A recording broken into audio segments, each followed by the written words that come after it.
ہمارے ہاں یہ رات یعنی شعبان میں خاص طور پر 15 شعبان کی رات شب برات کے نام سے مشہور ہے، جس کو شب رات کہتے ہیں۔ آپ دیکھیے کہ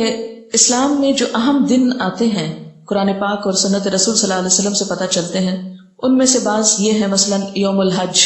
یوم عرفہ جس کو کہتے ہیں، یوم ترویہ جس دن حج کی ابتدا ہوتی، یوم نحر جس دن قربانی ہوتی، شہر رمضان جب روزے رکھے جاتے، لیلۃ القدر جو رمضان ہی کے آخری راتوں میں سے ایک ہے، قرآن جس میں نازل ہوا، عید الاضحیٰ، عید الفطر، ایام 20۔ ایام 20 کیا ہیں؟ ہر مہینے کے 13، 14 اور 15، یعنی ایک 14ویں سے پہلے کی رات اور ایک 14ویں کے بعد کی رات۔ ان کے جو دن ہیں یعنی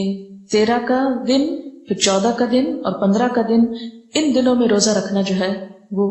مسنون ہے، یعنی ہر مہینے جو شخص روزے رکھنا چاہے وہ ان 3 دنوں میں رکھے۔ ان کو ایام 20 اس لیے کہتے ہیں کہ ان کی راتیں بھی روشن ہوتی ہیں۔ پھر اسی طرح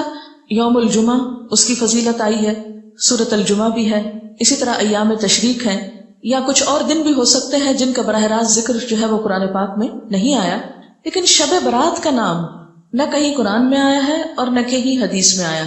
شب برات نہ قرآن میں نہ حدیث میں۔ اس کی ایک وجہ تو یہ بھی ہو سکتی ہے کہ اس کا یہ جو لفظ ہے شب، یہ عربی کا لفظ ہی نہیں ہے، یہ کس کا لفظ ہے؟ فارسی کا لفظ ہے، اور اگر اس کے آگے رات لگاتے ہیں شب رات، تو رات بھی عربی کا لفظ نہیں، اور اگر آپ اس کے آگے برات لگاتے ہیں شب برات، تو برات بھی عربی کا لفظ نہیں، یہ شاید سنسکرت کا لفظ ہے جو شادی میں برات آتی ہے۔ بعض لوگ یہ کہتے ہیں کہ اس کا نام شب براءت ہے، براءت کہتے ہیں بیزاری کو، جیسے سورۃ توبہ کے شروع میں آپ نے پڑھا براءۃ من اللہ ورسولہ، سورۃ توبہ کی ابتدا اسی سے ہوتی ہے، تو براءت کا لفظی معنی کیا ہوتا ہے؟ بیزاری۔ تو اس رات میں کس سے بیزاری اگر شب براءت کہتے ہیں، حالانکہ براءت کوئی نہیں بولتا، تو یہ اپنی ترکیب کے اعتبار سے بھی کوئی اسلامی ترکیب نہیں ہے، اور نہ ہی کوئی اسلامی اعتبار سے اس کی کوئی فضیلت یا اہمیت یا حقیقت بنتی ہے۔ شب برات جو ہے یا شب رات جو ہے ہمارے ہاں عام طور پر باقاعدہ جشن کی شکل میں منائی جاتی ہے، حالانکہ اسلام میں جشن کے دن صرف 2 ہیں، عید الفطر اور عید الاضحیٰ۔ حضرت انس رضی اللہ تعالیٰ عنہ سے روایت ہے کہ جب رسول اللہ صلی اللہ علیہ وسلم مدینہ منورہ آئے تو ان کے ہاں 2 دن تھے جن میں وہ کھیلتے اور خوشیاں مناتے۔ آپ صلی اللہ علیہ وسلم نے ان کے بارے میں دریافت فرمایا تو آپ کو بتایا گیا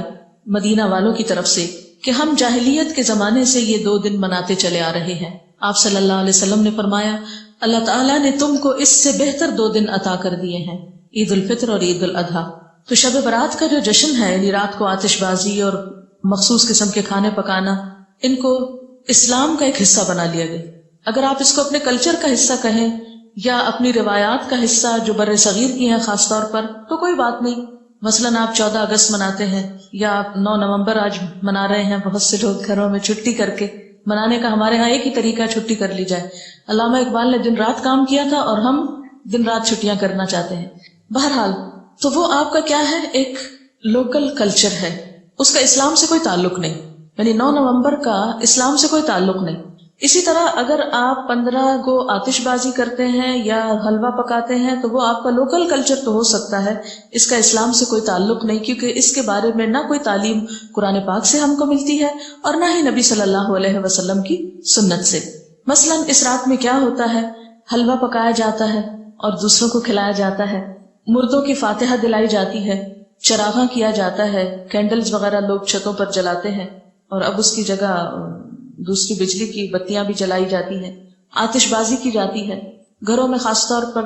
رنگ روغن کیا جاتا ہے، صاف کیا جاتا ہے۔ لیکن اگر غور کیا جائے تو ان میں سے کوئی بھی چیز اپنی اصل کے اعتبار سے قرآن اور سنت سے نہیں ہے۔